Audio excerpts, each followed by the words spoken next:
Happy Earth Day, everybody. Today is April 22nd, 2020, and it's the 50th anniversary of the very first Earth Day in 1970. It was begun back when people realized that we needed to start caring about the environment. The water wasn't clean, the air wasn't clean. Senator Gaylord Nelson from Wisconsin collaborated with some other senators and congressmen. It was a bipartisan effort, and they started the first Earth Day in the United States, which reached 20 million Americans. And in 1990, it went global. It's now a day we celebrate all over the world. And so today is a good day to read some books about the Earth and also to think about some things we can do to make our world a little bit better and cleaner. So I'm going to read a story called Up, Down, and Around. A lot of people are starting to get into their gardens and dig. That's a fun thing to do while we're at home. So this is about all the different things we can plant in our gardens. It's by Catherine Ayers. It's published by Candlewick Press, so I would like to thank Candlewick for giving us permission to read this aloud today on Earth Day. There we go. In the dirt, we'll dig a row, drop some seeds, and watch them grow. Dirt piles up, seeds go down, water splashes around and around. Corn grows up, carrots grow down. Cucumbers climb around and around.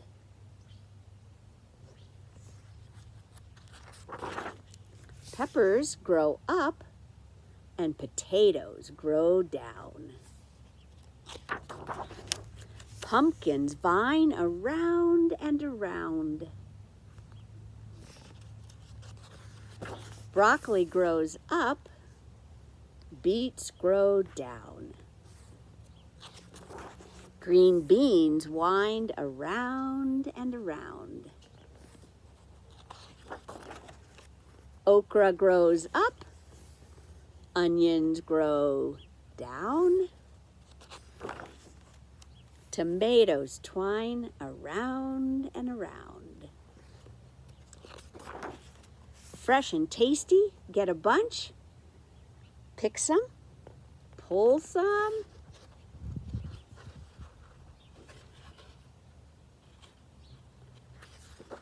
Oh, I love this next page. What do we get to do after we pick some? Let's have lunch. So all the work we're doing now in our gardens, by the end of the summer, we're going to have lots of things growing that we can eat. Do you see some of the things you like in this picture? Corn on the cob, pumpkin pie, salads, sandwiches. So this is a good time to dig and plant a few things in your garden that will be ready for us when the summer is over and we can harvest. It's called Up, Down, and Around. One of the things we want to do on this day, and actually all week long, is pick up trash that we have found in our yards and on our streets and in our fields. And so when you go out on walks, if you take a trash bag with you, and if you have gloves, it's nice to wear gloves, and start picking up the things that people have left or were there under the snow and now we're finding them. So anything that doesn't belong on the ground, like cans or paper, any kind of trash, let's pick that up and let's make sure Bozeman is super beautiful during this time when we're all at home and outside taking walks. So that will be a great thing to do. The next book I'm going to read to you is called Tops and Bottoms. And this is a favorite one. This is by Janet Stevens, and this is published by Scholastic, so thanks to Scholastic. And the book we just read talked about things that grow up and things that grow down, and so this is a way that Bear gets tricked because of the things that grow. You can see in this picture, tops and bottoms. You can see things that are growing under the ground. You can see things growing up on top of the ground. Tops and Bottoms by Janet Stevens.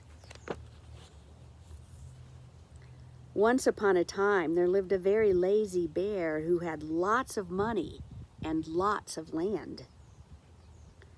His father had been a hard worker and a smart business bear, and he had given all of his wealth to his son. But all Bear wanted to do was sleep. The next day, Hare hopped down the road to Bear's house, and Bear, of course, was asleep. Bear opened one eye and grunted. "Hey, Bear, hello, wake up. It's your neighbor, Hare. I have an idea." "We can be business partners," Hare said. "All we need is this field right here in front of your house. I'll do the hard work of planting and harvesting, and we can split the profit right down the middle. Yes, sir, Bear, we're in this together. I'll work, you sleep." "Huh?" said Bear. "So what'll it be, Bear? The top half or the bottom half? It's up to you, tops or bottoms." Let's see," said Bear. I'll take the top half. Yeah, right, tops." Hare smiled. "It's a done deal, Bear." So Bear went back to sleep. And Hare and his family went to work. Hare planted, Mrs. Hare watered, and everybody weeded. And Bear slept as the crops grew. When it was time for the harvest, Hare called out, "Hey, wake up, Bear. You get the tops. I get the bottoms."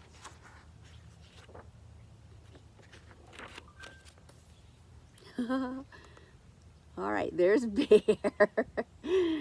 There's Hare. Hare and his family dug up carrots, radishes, and beets. Hare plucked off all the tops, tossed them into a big pile for Bear, and he put the bottoms aside for himself. So there's what Hare gets. And do you see what Bear gets up there? Bear stared at his pile.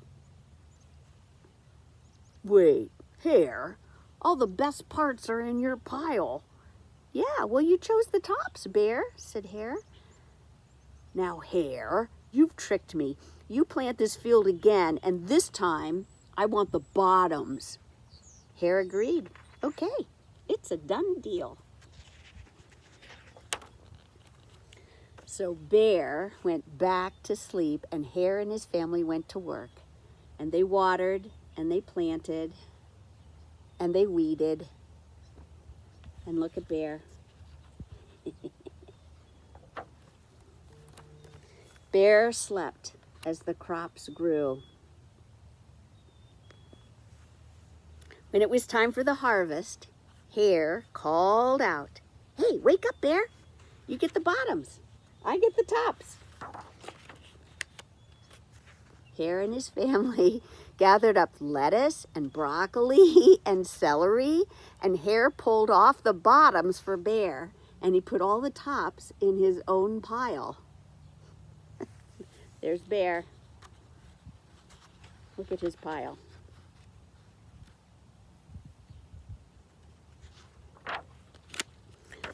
Bear looked at the pile and scowled. "Hare, you have cheated me again." No, Bear. You said you wanted the bottoms this time." Bear growled. "You plant this field again, Hare. You have tricked me twice. You owe me one season of both tops and bottoms." "Oh, you're right, poor old Bear," sighed Hare. "It's only fair that you get both tops and bottoms this time. It's a done deal, Bear."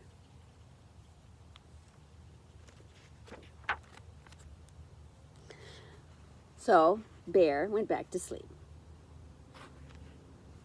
Hare and his family went to work. They planted, they watered, and they weeded, and they watered, and they weeded some more. And Bear slept as the crops grew. When it was time for the harvest, Hare called out, "Hey, wake up, Bear. It's time you get the tops and the bottoms."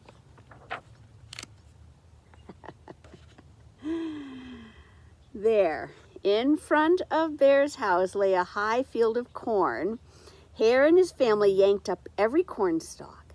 Hare tugged off the roots at the bottom, and then he tugged off the tassels at the top. And he made a big pile for Bear. And then he carefully collected all the ears of corn in the middle, and he put them in his own pile. Bear rubbed his eyes and watched. "See, Bear? You get the tops and you get the bottoms. I get the middles. Yeah, Bear, it's a done deal." Look at Bear now. By now, Bear was wide awake. "That's it, Hare. From now on, I'm going to plant my own crops, and I will take the tops and the bottoms and the middles." Hare and his family scooped up the corn and hopped down the road toward home. Now look at Bear. Bear never again slept through the season of planting and harvesting. Hare brought back his land with the profit from the crops, and he and Mrs. Hare opened a vegetable stand. And although Hare and Bear learned to live happily as neighbors, they never became business partners again. And that is the story of Tops and Bottoms. Thanks for joining us. Happy Earth Day.